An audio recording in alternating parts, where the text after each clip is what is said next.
Some of the catchwords that you will find in the manifesto of BJP are things like India First, Ek Bharat Shresth Bharat, and Sabka Saath Sabka Vikas. It does tend to reflect a lot on the development of the Vikas aspect of things. Other important thing that they are saying is the principle of India First. So that they say is going to be the guiding philosophy behind any decision they take, rather than the theme of appeasement of any community or group in decision making. Let's hope that they live up to it, and a lot of us seem to be of the opinion that that's how things should be. So there are 2 or 3 major thrust areas that you'll hear a lot about in this manifesto. Of course, Vikas being one big chunk, but within Vikas there is a lot of emphasis on development of infrastructure and usage of information technology. So that's something that I don't know whether a lot of panelists have picked up on. They really have terrific amount of emphasis on IT, as I'll come to in a brief while. Starting with agriculture, they're talking about setting up systems to provide real-time data to farmers on aspects like production, prices, stock build-up, availability, etc., etc. And they are also talking about making a single national agricultural market, though I don't know how it will be different from MCX or NCDX that are currently running. At the end of the day, you have to make deliveries, and they have a wide network of godowns where agri products are delivered.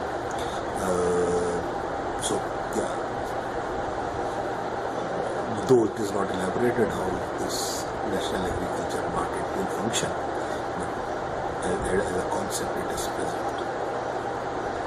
The other thing is very important, and that is possibly a result of scanning through various comments and opinions on social media. They have said that the GM crops will be introduced only after rigorous scientific trend testing have proven them to be safe in long term, both as an impact on soil and environment.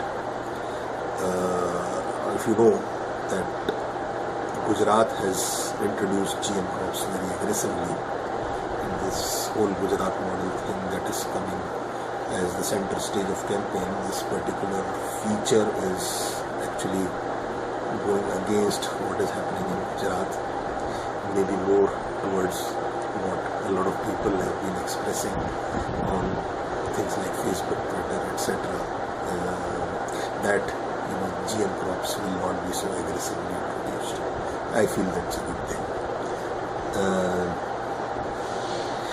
Apart from that, there are these usual things like improving the efficiency of food procurement, storage and distribution by separating these 3 operations within FCI into separate groups. Then impetus on agriculture, pest management, use of technology, etc., etc. The other focus area is manufacturing, and within manufacturing they are talking about not the high value capital goods, but labor intensive manufacturing that is done in SMEs and MSMEs. So things like textile, footwear. The other area, of course, it's not manufacturing, but still something that BJP thinks is going to generate a lot of employment is tourism. So again, something that comes from Gujarat. Gujarat has been putting a lot of thrust on tourism. But they are saying that tourism is going to be thrust area, and a lot of development of tourism related things will be done if they come to power. youth. They're talking of setting up a National Youth Advisory Council, making sports mandatory in curriculum, empowering youth through creating self-employment opportunity, putting up programs that will increase the skill levels, and so on and so forth. One important concrete statement here is that their target for education spend is 6% of GDP. It's fairly high number, though not as high as 10% that Modi thought China spends, but much higher than a percent or so that China actually spends on education. Then next, coming to the infrastructure, and let's talk about the big infrastructure things that they are talking of. Of course, you all know the 100 new cities that have been promised, and any student of history will tell you that Emperor Akbar created one city, and in 15 years' time it turned into a ghost city. But these are different times, and the number is not one now, number is 100. So 100 new cities will come up, or rather, it will be the effort will be made to bring 100 cities up. Apart from that, there will be a lot of infrastructure development in the northeastern states, mainly to promote tourism. There will be, creation of freight corridors, industrial corridors, connection of Jammu and Kashmir and the northeastern states through rail and road. I don't know if you know, Jammu and Kashmir connecting with rail and road, railways is not such a new thing. The Jammu to Srinagar railway line is there's a massive development that is going on, and in a few years' time it's going to be there. Hopefully it will be BJP's time so that they can claim a credit for completion. But yeah, the thing is that it doesn't matter who takes the credit. It will be a good thing if Jammu or Srinagar is connected to the rest of India on a broad gauge as it's currently happening. There will be a creation of gas grids to make gas available to all the households. There will be national optical fiber network that will be made. There will be national logistic network for faster movement of goods. A lot of thrust will be there to improve waterway transport for carrying passengers as well as cargo. There will be agri-rail network which will be specifically set up. I think Modi ji has elaborated on that, or at least touched upon that in some of his speeches. There will be a tourist rail network that will be created, and I'm telling you, tourism is also something that they are laying a lot of emphasis on. Last NDA government created what was called the Diamond Quadrilateral. This manifesto has creation of Diamond Quadrilateral, but with bullet trains, which is the high-speed train network. So let's hope at least the process gets kick-started, if not completes. See, among all this, the various schemes need to be funded by the government. So they're talking about not just public-private partnership, but people-public-private partnership, without elaborating how people part in it will look like, but let's hope it is something good. See, this government efficiency is another area that they have touched upon, and one of the ways they are saying that they will increase the efficiency of government functioning is through usage of IT. So, for example, all the government records will be digitized. There will be, e-governance aspects that will be involved to make things more transparent. And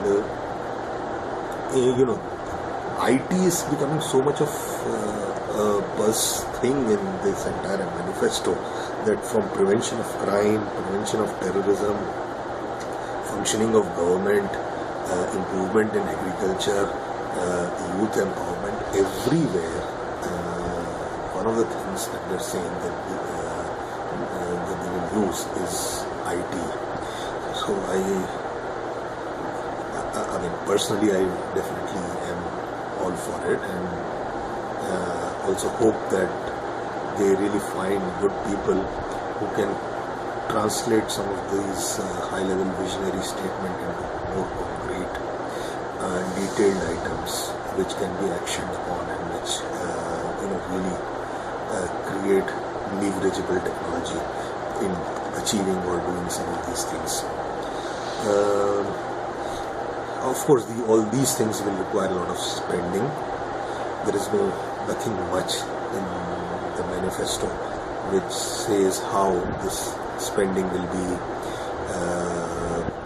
how the funds for this entire spending will be generated, except for the fact that they're saying that there will be a fiscal discipline that will be restored in government functioning now. I don't know how that will happen. Intuitively, I think it is very difficult to curb some of the government spending and curb to a level at which some of these visionary statements start becoming reality.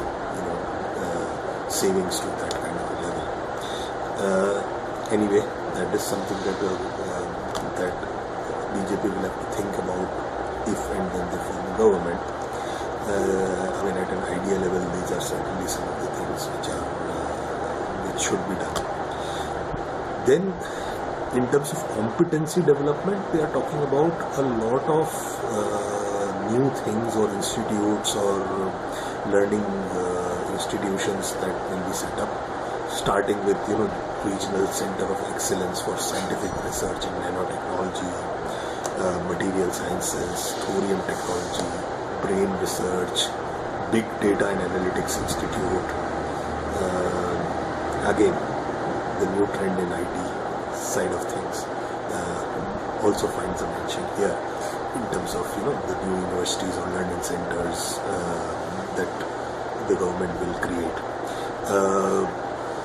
There will be Institute on Technology for Rural Development, Central University for Himalayan Research, Himalayan Technology. Himalaya also does find a little bit of mention in this whole thing. I mean, in fact, in the elaboration that is there on tourism, then they are talking about tourism that will be,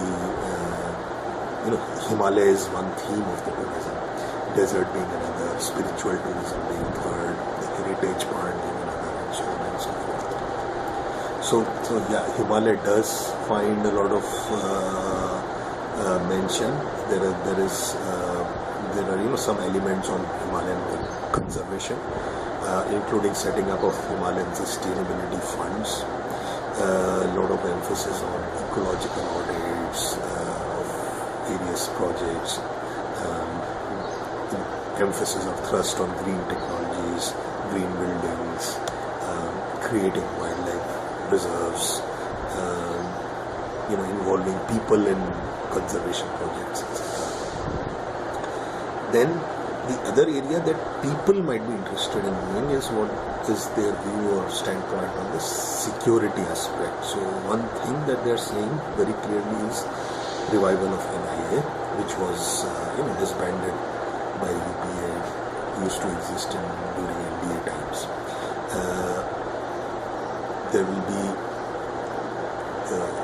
removal of the decision or analysis paralysis that was thwarting the purchase of defense equipment, and as a result shortages were built up. There will be thrust on tackling the cross-border terrorism, checking of illegal immigration, and especially immediate attention to solving this illegal immigration problem in the northeast through complete fencing of borders with Myanmar and Bangladesh. Crime against women and women part, I personally feel is mentioned more at a lip service level. I mean, things like it just says that the strict implementation of laws on crime against women, especially those of rape, but nothing beyond that. And and the usual aspects of getting women involved in development, increasing their skill levels, providing credits, and so on and so forth. Also, 33% women reservation does find a line in the manifesto. Coming to the usual suspect, the Uniform Civil Code and Article 370, BJP says that its endeavour is going to be on abolition of or abrogation of Article 370 and implementing a Uniform Civil Code. That is the matter. It's not that one good thing is that it's not that they've left Muslims out in the manifesto completely.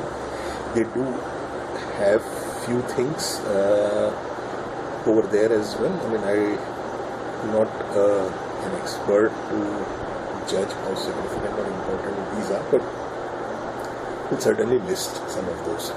One is this Madrasa modernization program that they're talking of. Also planning to help Waqf board to free their property of encroachments that have taken place over the years. They're talking of programs that will promote cultural heritage, Urdu languages, etc. They're talking of programs to help the betterment of girl child in Muslim communities. They are also talking of special schemes for the artisans. We know that a lot of artisans in places like, let's say, Jaipur, Agra, Muradabad, etc., who are engaged in making all these beautiful handicrafts come from Muslim community. The Ram Mandir issue, they say that the fact is it finds a reference, but fact also is that the reference is limited to a statement that they will endeavour to build Ram Mandir within the framework of the Constitution. So not very aggressive, but yeah, it's the only manifesto where this particular item is there. They have also mentioned of Ram Setu, and they have their statement is that any project that involves Ram Setu will be done keeping in mind its importance in the cultural heritage of India, as well as the fact that there are vast thorium deposits somewhere in that region. Ganga is another thing that finds a reference. Ganga has been one river that they have specifically pointed out to, but then there is going to be something called the National River Cleaning Mission or something like that, and Ganga is going to be part of it, and the idea being to have clean rivers, although I don't know whether it's lip service or not. The fact of the matter is that in Narendra Modi's Gujarat there is a city called Vapi, which has been listed as the 4th most polluted city in the world. Its rivers are really in a pathetic stage where all industries are free to dump whatever they want to in the rivers, whatever they want to in the landfills, and that has on one hand gives the impression that there is a lot of industrial growth, but also look at rivers like Damanganga in that region, or for that matter the entire stretch of beaches in southern Gujarat. They are just horribly polluted. Given this track record, I hope that there is a little bit of U-turn, and the Save Ganga or Ganga plan really lives up to the sound bites that have been put forth for it in the manifesto. Finally, no FDI in multi-brand retail. Thank you.